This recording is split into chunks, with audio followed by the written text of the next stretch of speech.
At one point, I got to teach NATS 1101, which is the UT Dallas Welcome to College course.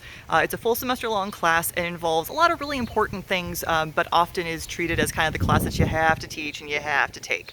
But honestly, it was one of my favorites just because the whole point was to do things that are useful. And so we would take time to talk about things like small talk.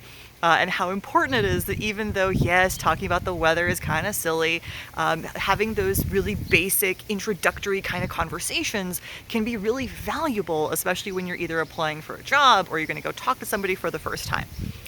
So I was actually trying to train those first students to be like, hey guys, you need to be able to talk about the weather, not in anything that's super meaningful and valuable, but you need to be comfortable talking to a stranger about the weather.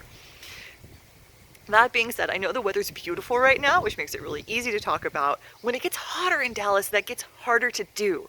So what I usually do is if the weather is less than 100 degrees, I'll usually tease whoever's complaining about the warm weather and be like, I know you may think it's hot, but man, you gotta save it. You gotta save the complaining for when we actually hit triple digits.